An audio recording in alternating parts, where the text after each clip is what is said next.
are you like on this journey right now? Are you, and I know the market change has changed quite a bit, pretty drastically over at least in the market where I live, over the past few years.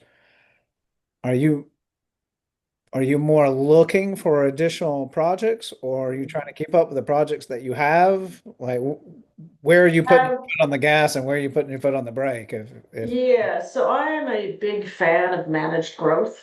Um, and with that, year over year, we've been increasing 15 to 20% a year. And I Wow. think that's pretty manageable. When COVID first started, I remember sitting in my office going, "Oh no, this is going to be the end of the company," right? With COVID, when COVID was first being reported and everything else, and the state had shut us down and whatnot. And COVID and the different things that have happened since then has been very beneficial to my business and I think to the industry in general. What do you mean by that? People were at home, they were stuck at home. They were like, well, it'd be nice to go outside. Boy, we should get a deck. Or, oh, I've never liked our kitchen. Now's the time to get our kitchen done, Okay. right? Yeah. Um, so yeah, I think it was beneficial as far as gross sales went for sure. Yeah, I could see that. What Mhm. about, I mean, you mentioned on your site, it seems like a lot of energy goes into making sure that the projects are on time and on budget. Yep, yep. Um, what's typically the long pole in the tent where that's concerned? Like, what generally throws that off track, if anything? Um, in my experience, there's say 100 things that need to be done on a project, Mhm. right? We go all the way from the beginning, from the initial meeting to the sales, to the estimate, to the signing the contracts, to the organization, to the scheduling, to the getting the different trades on time and in the right place at the right thing, having our guys be there doing that, having the quality, having that communication with the homeowner. Say it's 100 things that need to be done, all the way to the final permit and the last check and, the review at the end. Out of those 100 things, you have to do those 100 things. You can do 70% of them on the front end, right? Mhm. And then do the 30 at the end. Or you can kind of ignore it and not do your prep work, not do your scheduling, not do your communication, not have a proper contract, not do those kind of things on the front end. And then you still have to do it, but now it's crammed at the back end and everybody's pissed, right? Mhm.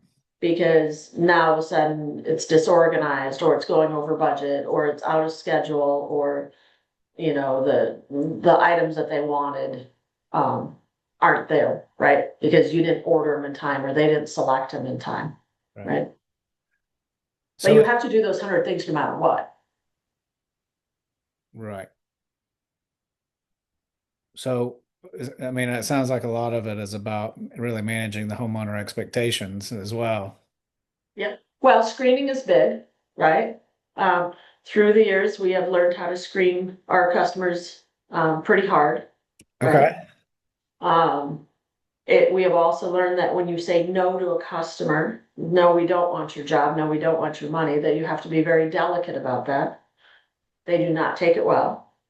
Um, but it is, we have multiple jobs running. Every project manager has multiple jobs running at any given time. And so if you don't screen well on the front end and you end up with a problematic, there's a couple different aspects to this, but if you end up with a problematic customer, you are now spending so much time and energy and effort managing that and their expectations that you're actually ignoring your other customers who are great customers that are doing what they need to do, that they're fulfilling their end of the contract, right? Yeah. Where this one will take up so much energy and it's really disservice to the other customers. So we try to avoid that. The other thing that we talk about is, not opening the door. Don't um, give a reasonable customer an excuse to nitpick everything, right? To look hard at everything, to question it, to breach that trust. right? Don't open that door where now they're second guessing everything that you're doing, or they're second guessing who's on site or or the material or whatever that is, right? Just don't open that door. So how do you screen those people out in the early innings? Like how do Uh, you what is the profile here? so, we are not, we are a very mm, middle class company. We are not super high end. Our average job is about 35 to $40,000. Okay. And, um, and obviously that's on average, right? We have a $10,000 minimum, but that's on average. It is simple things that we have noticed through the years. So um, if, someone calls in and they want us to look at a project and we say, okay, can we meet on Tuesday? And they're like, well, I don't get off work until 4, so we're gonna have to meet at 7 o'clock at night. And then if we kind of push back and say, well, hey, we'd like to go home too, right? Right, right, yeah. Like, yeah, we would also, or, well, I'd like to eat dinner with my kids. Wow, so would we, right? That would be cool. Mhm. Um, so on having that flexibility from that initial thing and saying, okay, well, how about 5, right?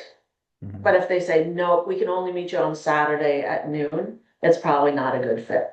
Um, the responsiveness, right? Are they getting back to us? Are they responding to emails? Are they, because really at its core, this is a partnership and a Right. relationship with the customer. So and when we sign a contract, we say we are going to do these things in approximately this time. Mhm. You as a customer are also obligated to do these things in a reasonable amount of time. So we have 3 different divisions, but in the remodel division, the restoration division, there is, we use Gantt scheduling and they have the ability to see the schedule, right? Yeah, yeah. Also on that schedule is they have to pick up tile by this date. They have to pick up paint color by this date. They have to pick up their cabinets by this date or their tile, Mhm. and also when the payments are due as well. Okay. Right. So Yeah. that's all, it's all open because again, it's a partnership and it's a relationship. And I think if you're working with a homeowner that doesn't believe that, it's going to be a problem.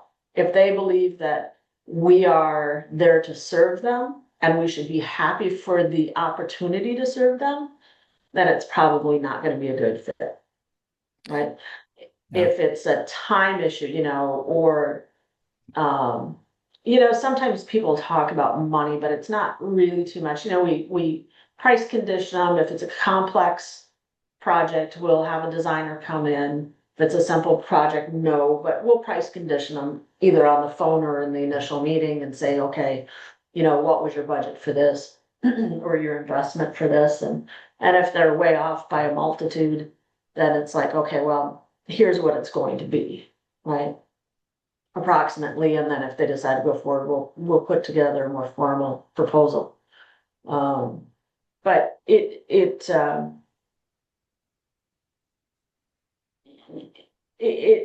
you get a really good second. You get a you get a sixth sense or whatever you want to say if there's little red flags that pop up. And again, even if it's something as simple as not being flexible with the initial meeting or the subsequent meetings, right? Even before it's sold. No, I completely understand your need as a business owner to make sure that you're working with people that understand partnership. I Right. mean, I think And we have a couple informal rules. I mean, honestly, and you probably don't want to publish this, but like, we don't, we don't work for lawyers. that's a pretty good rule. And one of my best friends is a lawyer. No, it's nothing against lawyers. I That, understand. no, I mean, one of my best friends is a lawyer and it actually, but they're not a protected class. And a lot of times, depending on who they are, they would prefer to argue than, I've only had to sue 2 people in 25 years and guess what they both did? Really. Hmm. That's interesting. Yep. That's really I was having a similar discussion over the weekend with a friend. His wife's an OB, Yes. and I was asking about patients, and she has some that she doesn't want to partner with. And I was like, well, why? What is it? And it's what you just said. They view her as a provider and someone there to service them as opposed to a partnership. And that doesn't work very well. But I was really curious about you sort of screening as you go, or if you had like a form like that you had someone fill out and that gave you. No, we don't have a form, no. We do have, somewhere in the bowels of our Google Drive, we have, how to how to screen a customer, what does a good customer look like, right? Right. Yeah. Yeah, somewhere in the bowels of Google Drive, we've got something that looks like that. But every once in a while, we'll have to pull out and remind ourselves what we do and why we do it. Yeah. Yeah. Well, speaking of sort of the bowels of the Google Drive, what does your team look like? I'm just thinking about your standard operating procedures like this. How do you manage those things? What's the makeup of your team today? You mentioned you have several project managers. I'm assuming you have some admin Yeah. folks too. I want to say we have 18 or 19 employees right now. We have, I just kind of make sure the ship keeps on going in the right direction. We have an accountant on staff. We have a GM/project manager. We have a senior project manager. We have two other project managers. All those guys are pretty much on the remodel side with a bit of restoration. And then we have a couple sales guys and a production manager for the exterior. Okay. And then the rest are carpenters Okay. The rest are carpenters on your payroll. outside. Yep. Okay. Yep. Gotcha. Do you have questions that you get from every client that's repetitive? Um, there has, since the advent of HGTV and equivalents, there's it giveth and it taketh away, right? So I think it spurs and motivates people to do things to their house, which is a plus. It also can set up unrealistic expectations, which is a minus. Um, I can't watch any of those shows because I get really frustrated and go, that's not, it's reality TV, it's not actual real TV, right? Yeah. Um, but I think that questions that we get quite a bit, obviously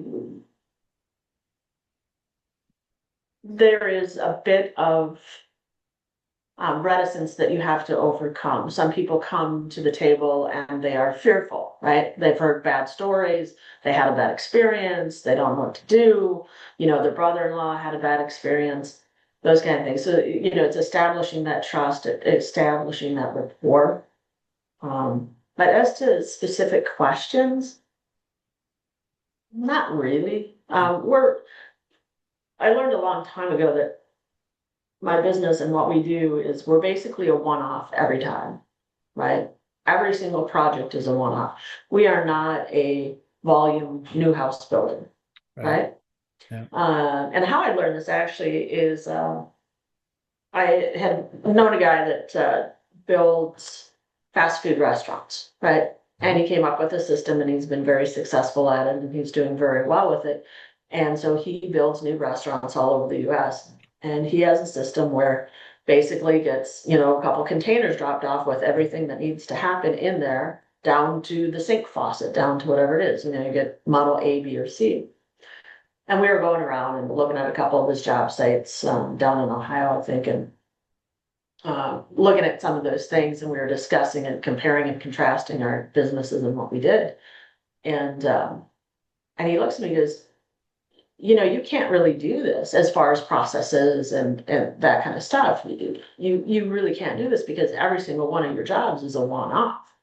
Even if a kitchen is a kitchen is a kitchen, it's still, you know, such more customized than building another Taco Bell, right? Right. Or building another new home floor plan A26, right? So it can make it makes it interesting, but it is hard to um, really tighten a lot of those processes. Well, then how do you ride that balance between, because they are all custom, which takes more time on your side, Sure. I, I, Sure. I would imagine. How do you balance that time investment required to make sure that you're getting enough detail and that you're providing, enough quality custom type work with the fact that, maybe there's not a deal there. So in other words, how do you look at it as a pre-sales consulting activity that just needs to be done as part of any sales process? Or do you charge a fee or something to make sure that you're covered either way?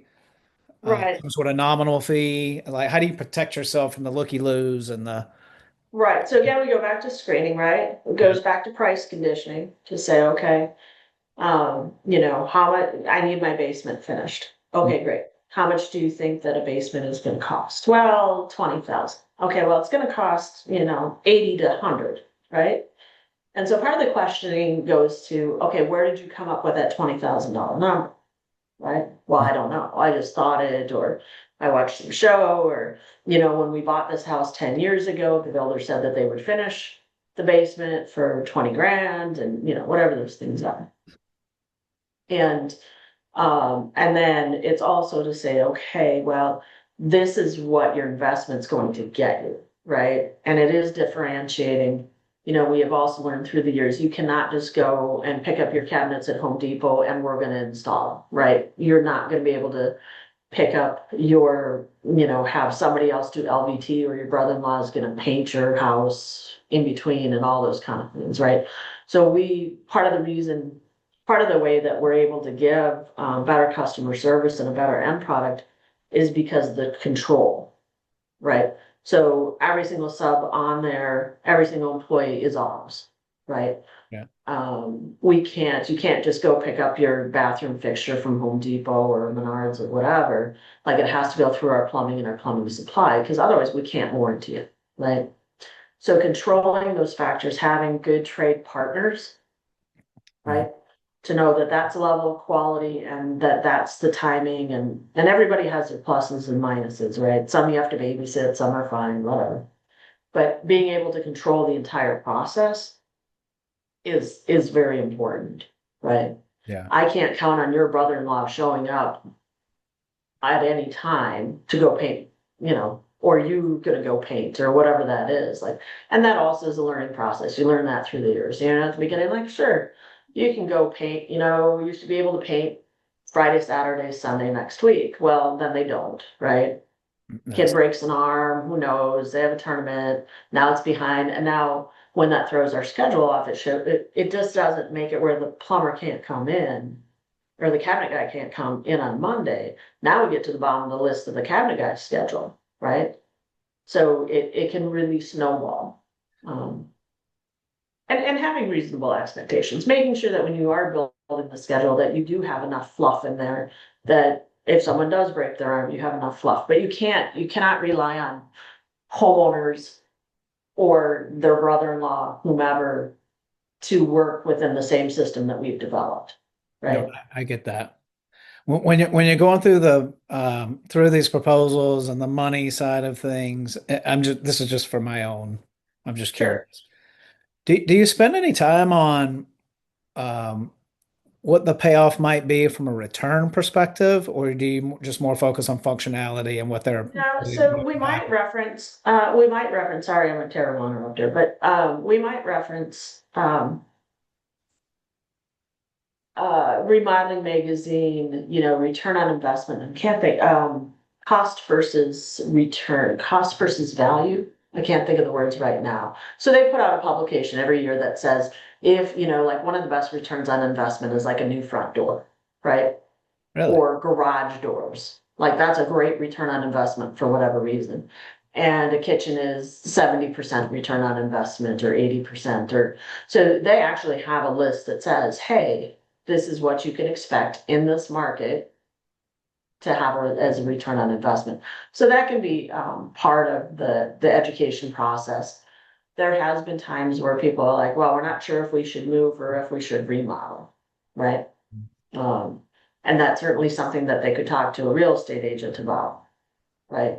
Yeah. How long do you plan on living there? How long do you plan on doing this? Um, so, how much is it? How bad is it? Right? Is it just an update or is it a full, we're moving walls and we've got to get engineers and everybody else in, right? Yeah, I'm thinking about that process as a buyer.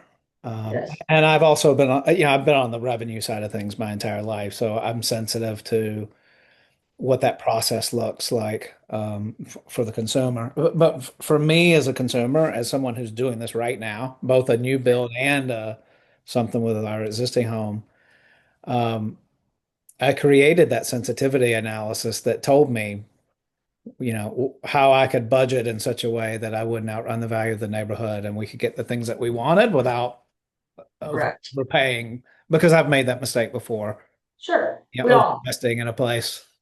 yep, we Um, all have. so yeah, I was curious if you had anything like that as sort of standard protocol. That's why I ask. No, not formalized. No.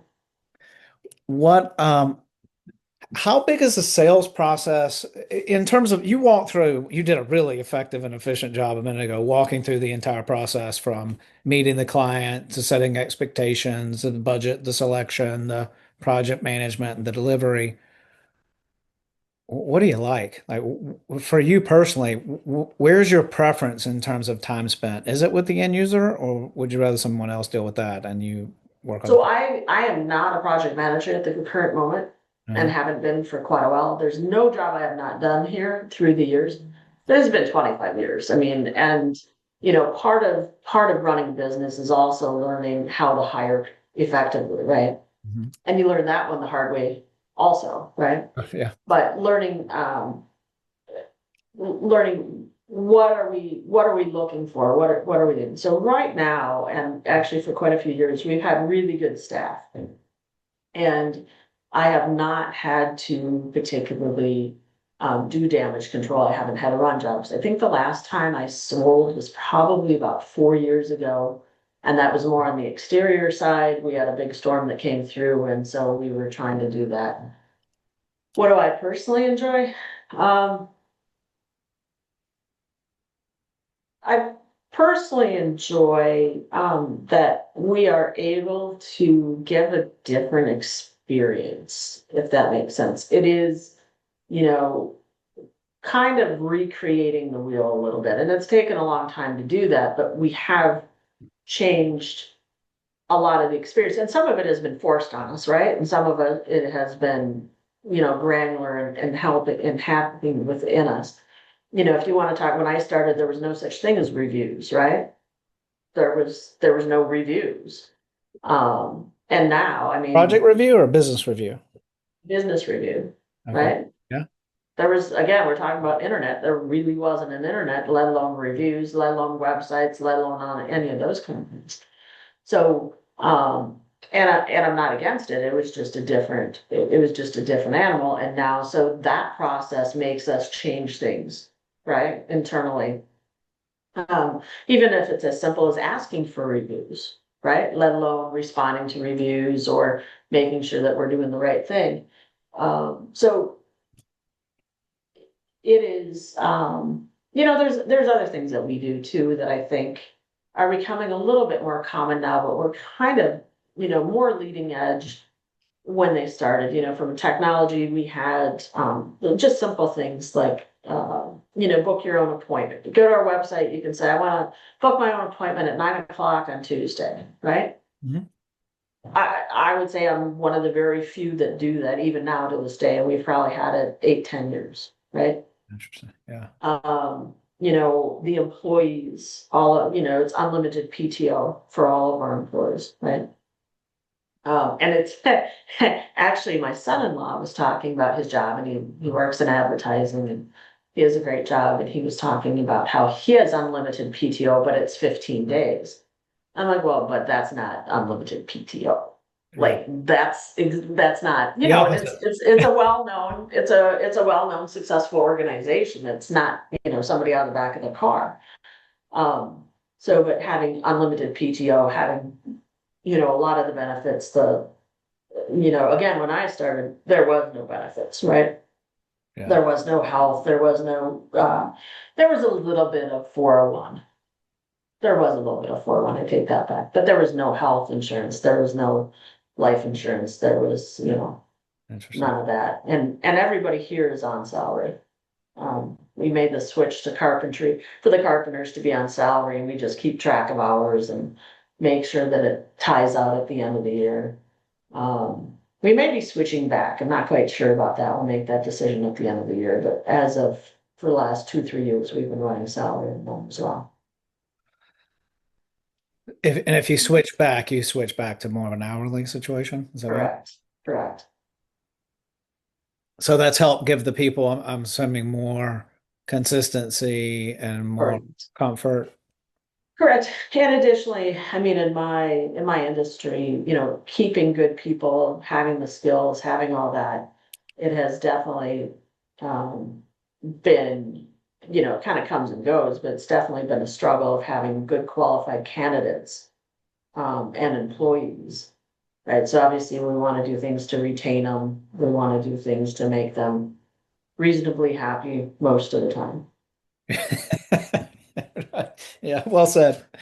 What about, so you mentioned, so I had a few questions for you from Sure. that. Sure. So you mentioned the reviews. What's on your dashboard or your KPIs? Like, what are you looking at when do you have standard things that you're looking at as a review process? So, yep. We have a lot of different checks and balances within the company, right? Because a lot of, when we talk about project managers and everything else, they have a lot of autonomy, Mhm. right? They run that project from start to finish. So you're not going to get handed off on the remodel. You're not going to get handed off to a project manager. The guy that you meet that first night is going to be the guy through the totality of your project, Okay, right? that's good. And the reason why we do that is I think it's a more consistent outcome. You know what to expect. You've already, it's not like, oh, hey, I met Mike and I signed a contract with Mike and Mike is great. And now all of a sudden Bill shows up and I can't even, Bill's a dick. Like, I don't want to deal with him, right? And then it doesn't seem like they talk to each other.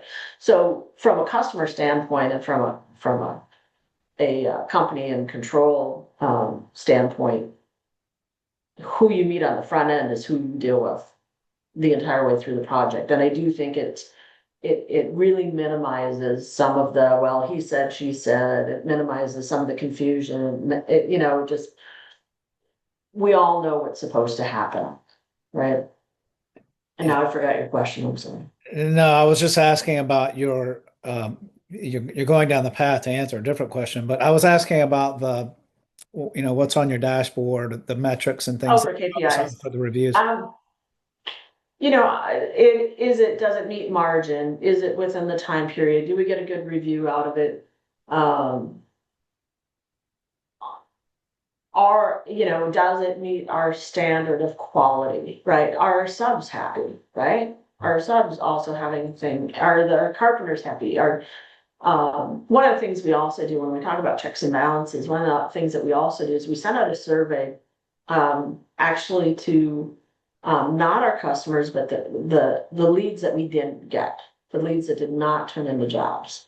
Hmm. And the reason why we do that is because like the people that went with us, they think we're great, right? Well, at least in the beginning.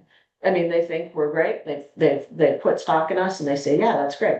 I want to know why the people that didn't go with us didn't go with us, Yeah. right? Because that's an important question, right? And you may or may not get, completely accurate answers. But a lot of times you do. And then that's also a way to see, is that project manager doing what they're supposed to do? Were they polite? Did they get that estimate back in a time? What was our pricing? Was our pricing high or low or in the middle? Right. All those kind of things. It's a short survey. It's like 8 questions. Um, you No, know, but I can appreciate you learn more from your losses, correct, wins. correct, correct. So do you have themes that stand out there, or is it one of those things that you just mentioned? Um, every once in a while we'll catch somebody that's kind of snowballing, right? That isn't maybe getting the, getting the estimates back, did follow up, whatever those things are. So we'll find that most of the time it's like, no, you guys are great. Sometimes it's pricing. Um, but price is always, and this is what I tell my guys too, price is always the easy answer, right? Like if I go into your house and I present something to you and I really, really remind you of your ex-wife, you're not gonna say that, right? You're not gonna say, oh my God, you remind me of my ex-wife. You're gonna say, ah, your price was a little high, because that's the easy answer, right? You're not gonna say, well, you smelled like you were smoking cigarettes on my front porch, or whatever those different things are. You're not going to say that. You're not going to say it looked like you kicked my dog, right? Or my dog didn't like you. Like, you're never going to say, well, my dog really did. Usually my dog likes people a lot and he's in their lap and it's great, and he didn't want to have anything to do with you, and he tucked his legs or tail between his legs. You're not going to say that. You're going to go, price, Yeah, right? I understand. Yeah. So it's not always the answer. It can be the answer. It can absolutely be the answer. But it's also the easy answer. So what's your win rate and what's sort of your expectation when you get into, you know, Um, we're about 1 out of 4, which I think is, well, let me clarify. We are 1 out of 4, but we count everything as a lead, right? You call up and you say, hey, I need 4 pieces of tile replaced on my backsplash in my kitchen. That's not an appropriate job for us, right? In any way, shape, or form. But we're still getting your information. You're still getting on the email list. You're still doing that. So that still counts as a lead, even though it wasn't appropriate in any way, shape, or form.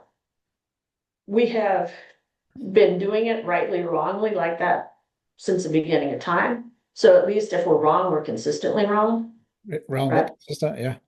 Yeah. So it's about 1 out of 4, right? It's 1 out of 4, and you probably have some room to tighten that process if you wanted to.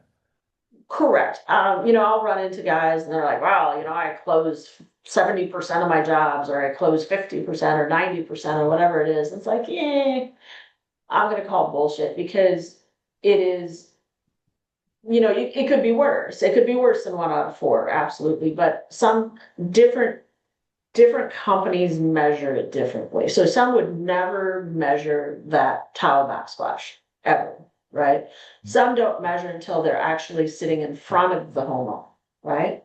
Like, again, if you call up and say, hey, I need a basement, and we're pre-screening you and say, well, what was your investment? And you say 20,000, and we're like, the last basement, we haven't done a basement for less than 80 grand in 4 years. Yeah. That's not a viable lead, but we still count it as such, right? Where other companies would not count it until you presented them the actual contract and the scope of work, and then they said yes or no. Well, by the time we get down there, if you're any good, by the time you get down there, you're signing every single one, right? I mean, yeah.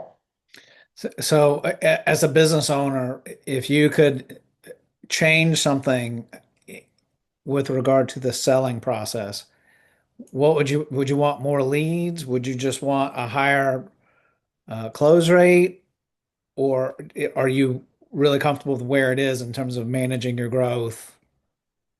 Um, I think that we're doing really well. Leads are down a little bit this year, but we're still up, 10 to 15%, which, you can also be chasing leads all day long, right? I can get 1,000 leads in here, and if they're not appropriate leads, right? About once every 5, 8 years, we have a conversation about advertising on the radio or on TV or whatever, or say the state fair. And that's really not necessarily who we want to advertise to. I don't want to go to, and the Minnesota State Fair is a big thing. And it's like 12 days and everything else. And like now, some we're running leads that are 200 miles away, Right. right?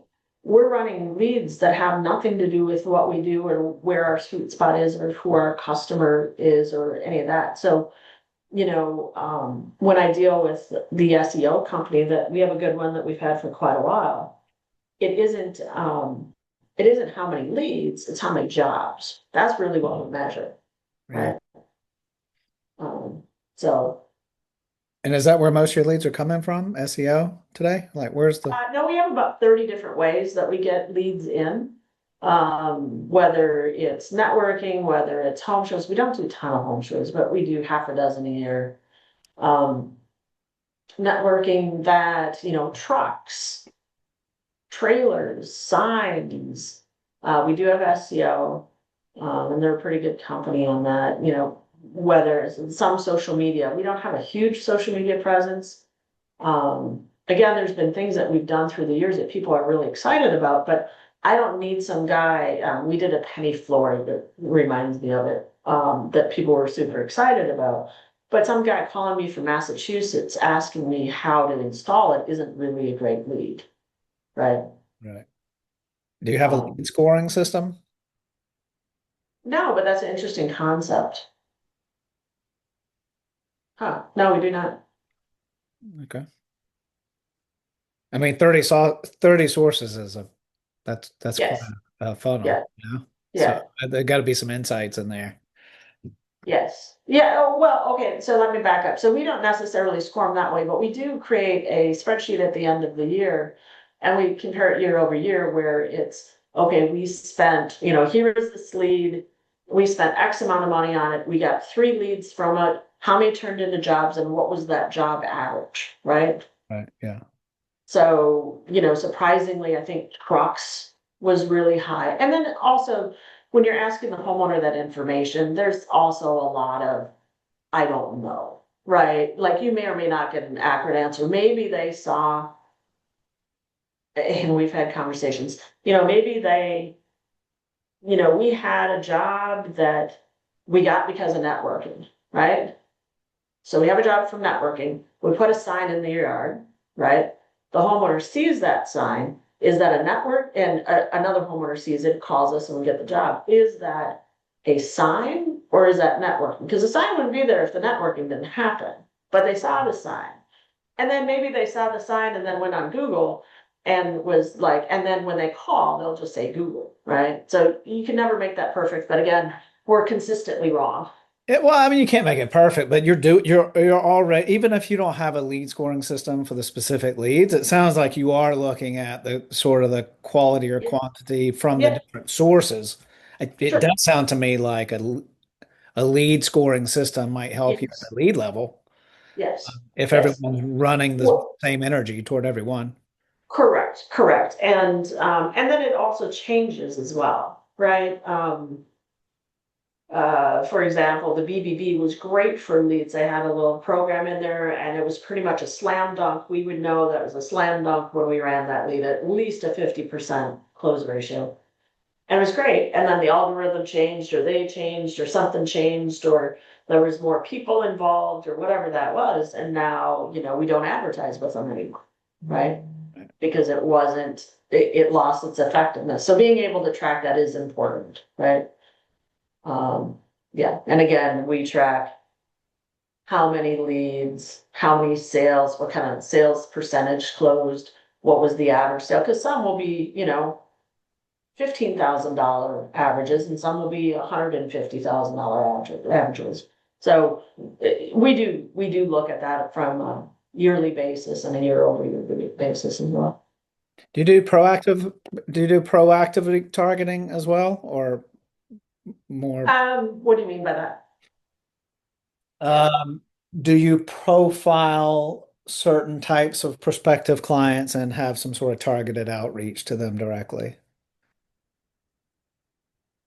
Location mostly. Location. Yeah, location mostly. And what drives that? I mean, is it We don't like to drive too far. proximity? Yeah. Yep. And it becomes more difficult in a more complex project, getting all our subs out there, getting all of our different trades out there and partners out there as well, right? Yeah. And look, I heard you talk about really the experience with the client and that you're differentiated there. Can you explain that? Like how the experience with you and your crew was a little different than what they might normally see or where you hang your hat? Um, again, I think it's coming at it from a partnership perspective of, we are your equals, we are, partners in this project. And I think, everybody's pretty good. you could say probably, no, I'm not gonna say that aloud. Yeah, obviously that there, I would assume that there's gonna be less issues. You know, a lot of times women drive the decision-making process on the inside of the house. Men tend to do it on the outside of the house, but women tend to do it on the inside of the house in general. And so obviously none of my employees have any big, huge hangups when it comes to women, right? Um, so I think that kind of gives them a little bit of a perspective as well. Yeah. Interesting. So what about after the fact? Like, how, do you have a process to whereby you, I mean, I know that you go in and check and make sure they're happy with the work. Sure, sure. Outside of that, is there more ongoing communication or dialogue after the fact? Yep, so we have instituted like warranty checks, like after a year to come, Yeah. reach out, say, hey, how's everything? We'd like to go through and do a walkthrough on a warranty check and make sure everything is okay, and if there's any issues, anything like that, yeah. Hey, how would you feel? This is just an off the cuff thought, but Yep, how would you feel about having some sort of a checklist or something for the sales guys that would say, hey, when you go in and have this warranty discussion, I want you to run this math for the neighborhood to give them other ideas that maybe they haven't had. Like, hey, we've noticed that the so kitchens, your front door is, whatever. kind of banged up or whatever that is. Yes. We I know that's super effective. We're pretty low key about that, right?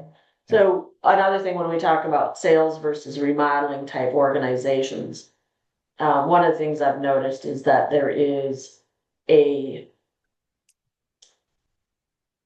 a needs driven lead and a needs created lead. And we basically work on a needs driven. You have a problem, we have a solution, right? Other companies, if you talk about telemarketing, you talk about reaching out, you talk about any of that kind of stuff, they're kind of creating the need, Right. right? In my experience, it seems to me that when someone is needs driven and comes to us, they tend to be a better customer Mhm. than if we've created a need and we've created this expense and we've created this problem, right? Yeah.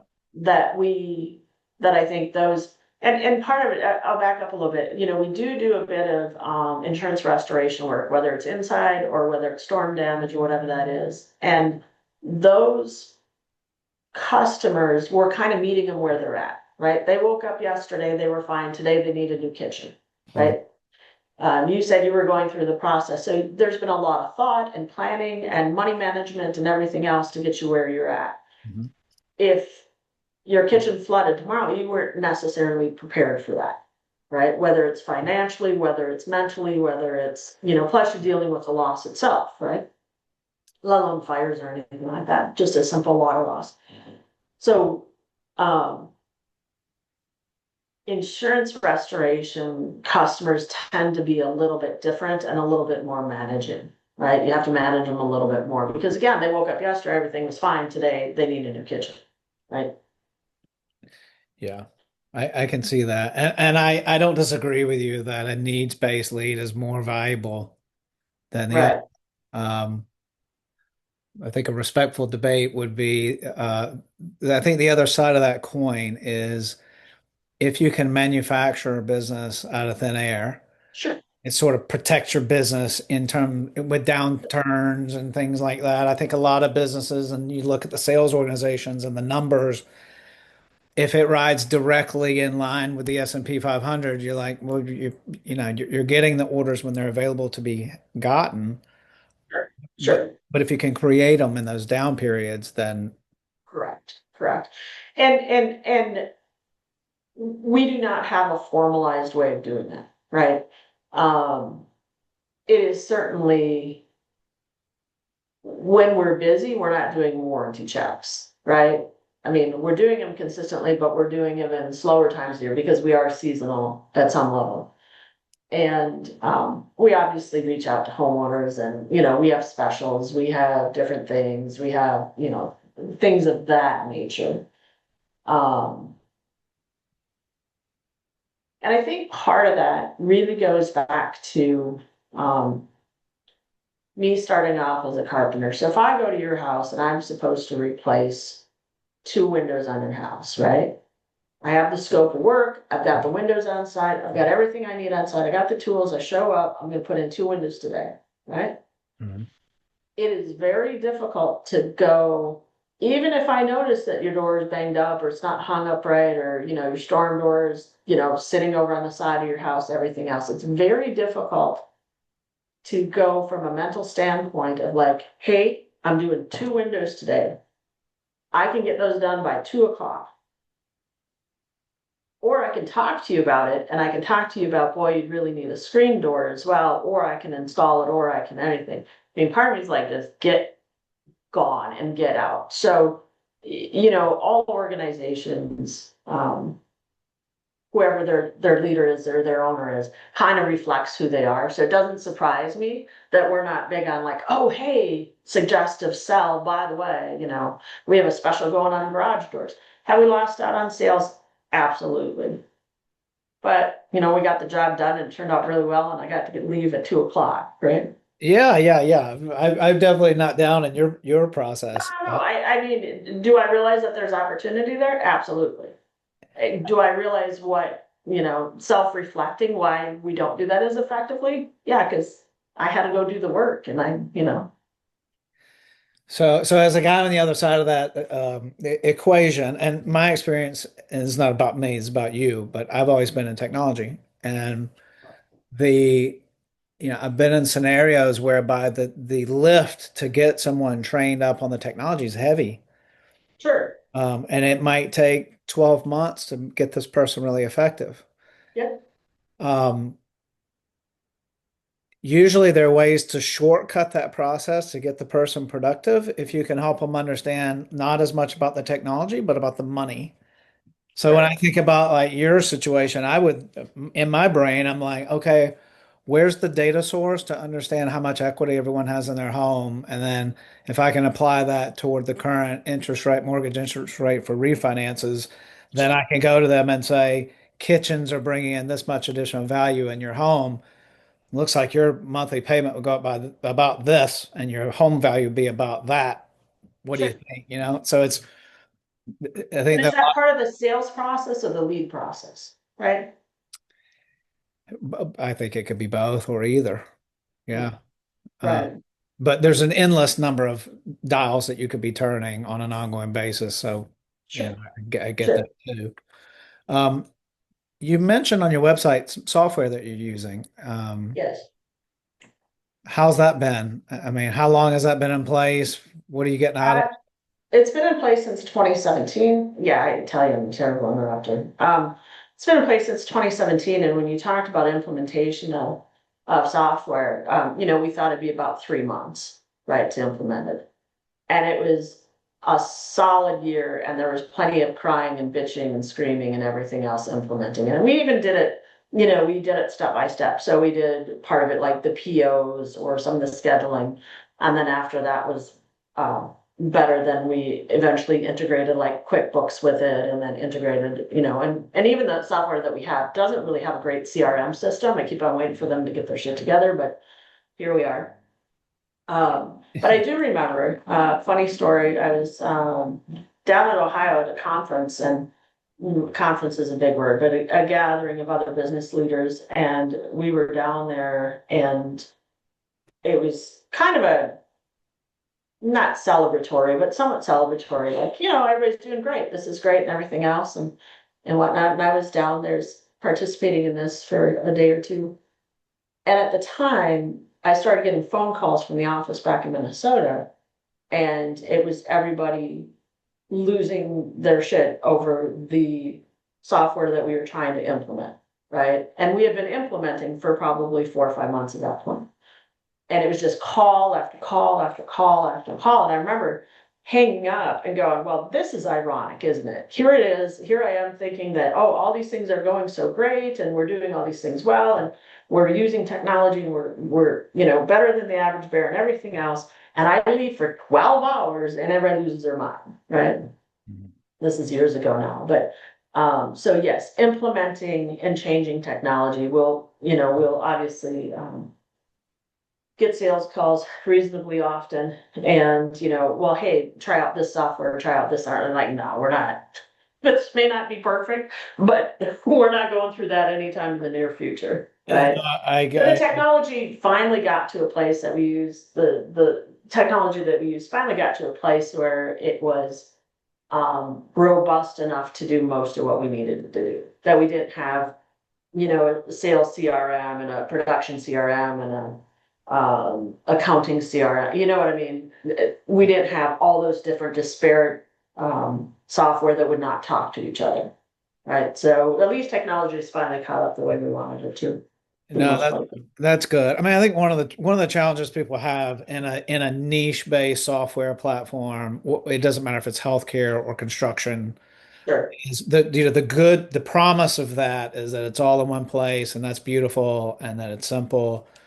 The reality is a lot of times the manufacturers or the writers of those codes are good at certain things and they wind up Correct. bolting on things. So Correct. it seems cohesive, but at the end of the day, it's really not, and you give Correct. something up. And I think the good news about where the technology is today and how fast it's moving is it's fairly simple to plug some of this.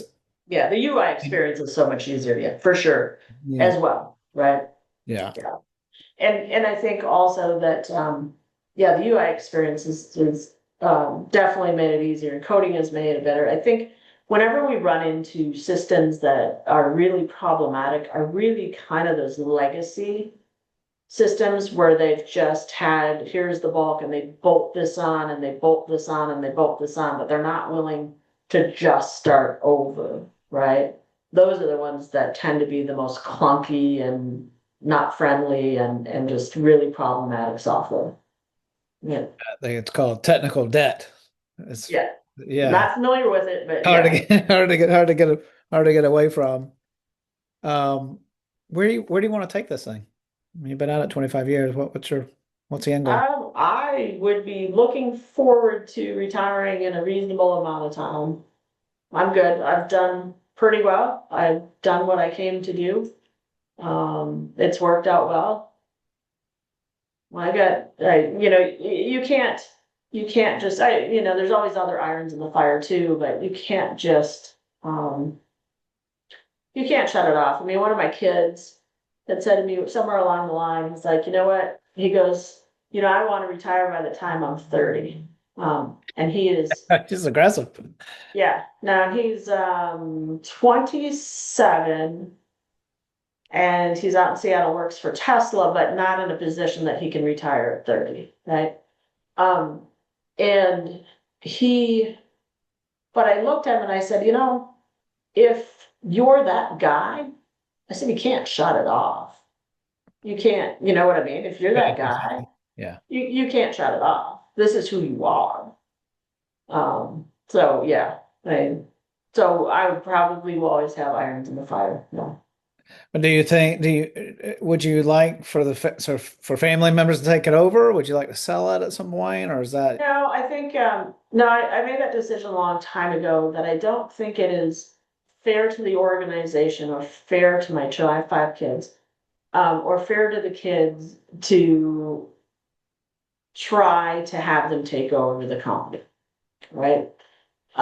It's not great for the employees and it's not great for the kids. So in my mind, I think a better use of resources would be me to help them create their own company versus try to take my company, if that makes sense.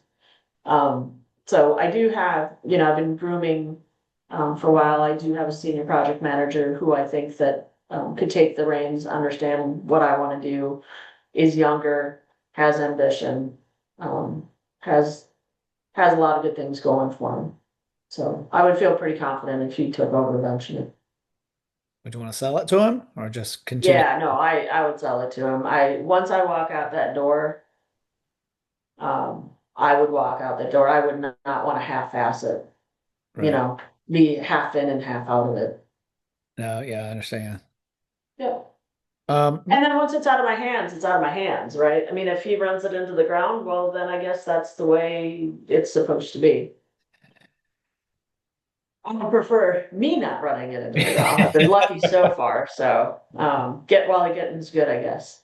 But obviously, I would want to see success, and obviously, I've set him up for success and set the company up for success as much as I can, right? Yeah. Yeah. But um, it's like giving a present to somebody.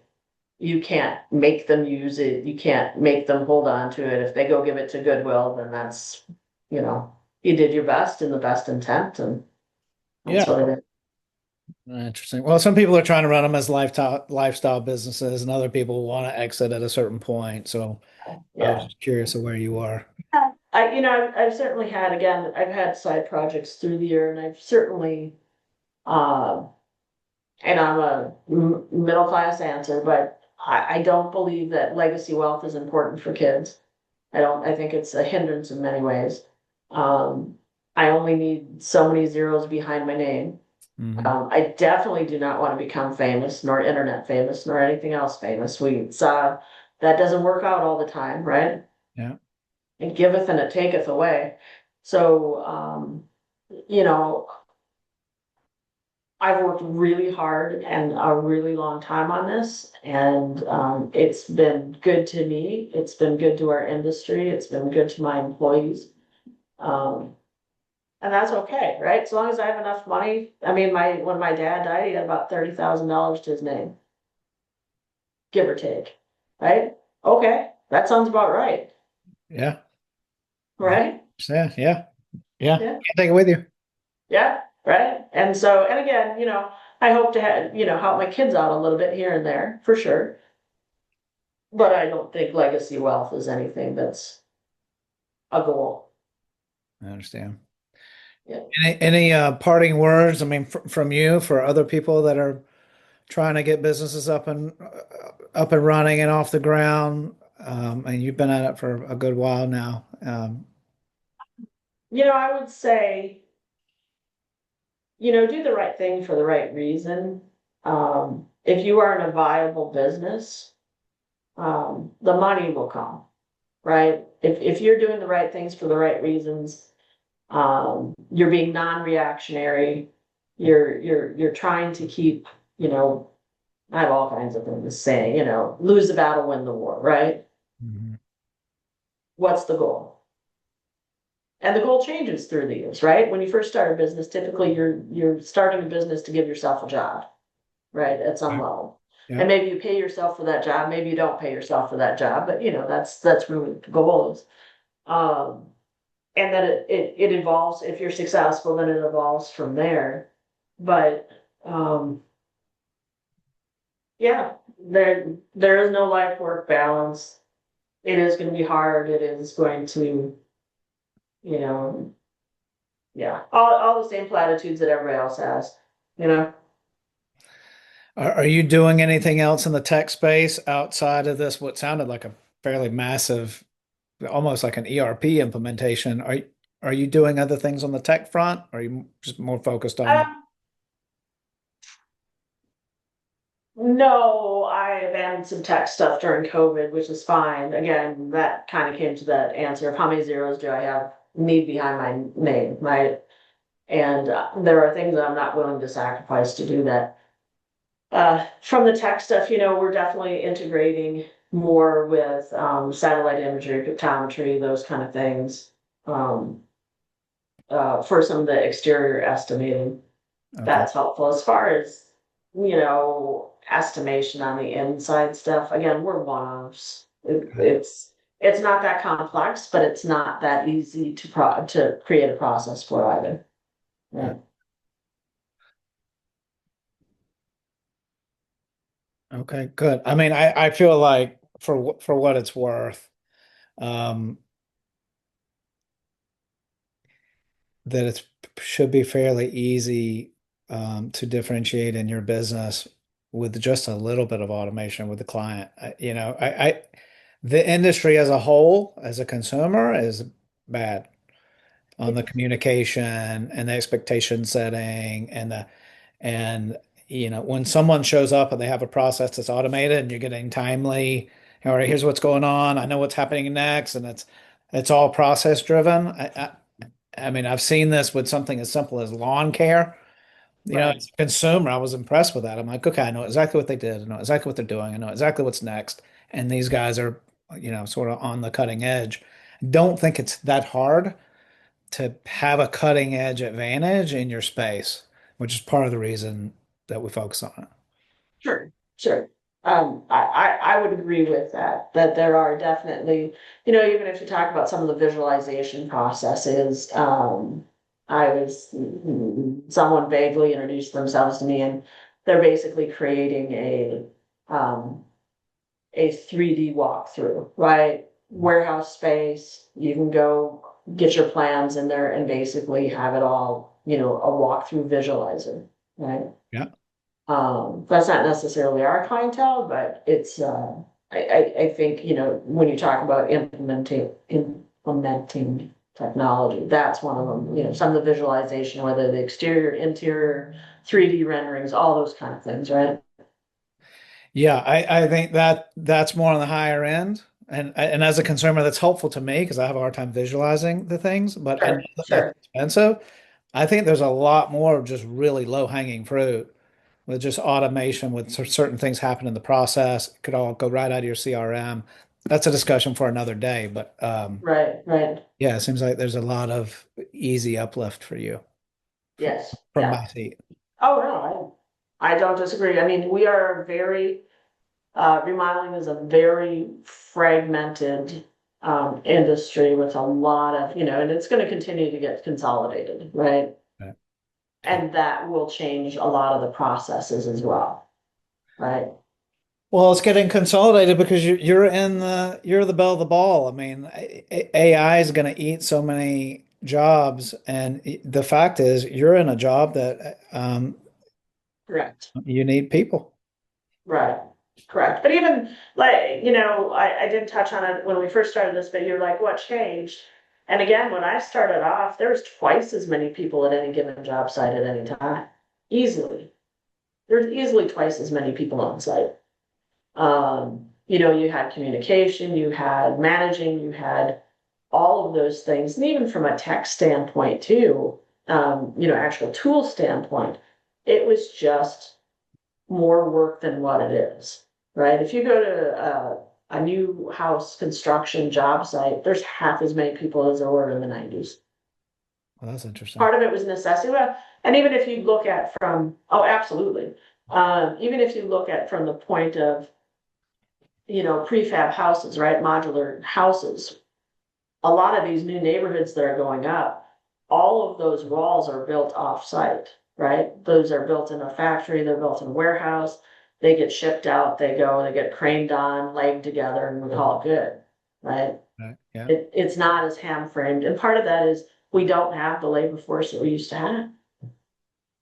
So it's out of And necessity. go ahead. It's out of necessity. Yes. Well, it's like anything, desalination. We've got great desalination processes and technology, but we don't really use it in most instances because we don't have to, right? It's not cost effective. It's not palatable, whatever you want, not palatable, but you know what I'm saying. It's not where people are interested in it. But boy, we start running out of water, all of a sudden now it will become more cost effective. Now it will be more important and it will get a bigger high priority. So, modular housing, I'm going to use that word, but modular housing has been around for decades, Yeah. but people really didn't like it. They didn't want pre-constructed panels. They didn't want trusses were okay, but not the extra stuff. Well, now we have less labor. We're trying to cost control. We're trying to do all those things. So that percentage is going to continue to increase. That's an interesting I, observation. however, am a remodeler, so it doesn't bother me. Yeah, you're good either way. I, Well, hey, how do people get in touch with you? I, ironriverco.com is on the web. Take a look at all the projects. Take a look at what we've done. Okay, good. All right, thank you for investing the time with Yeah, me. And not a problem. It was a good interview. Thank you. yeah, and we'll be in touch. And I'll All right. Thank provide you very this to much. you as well. All right, thank you.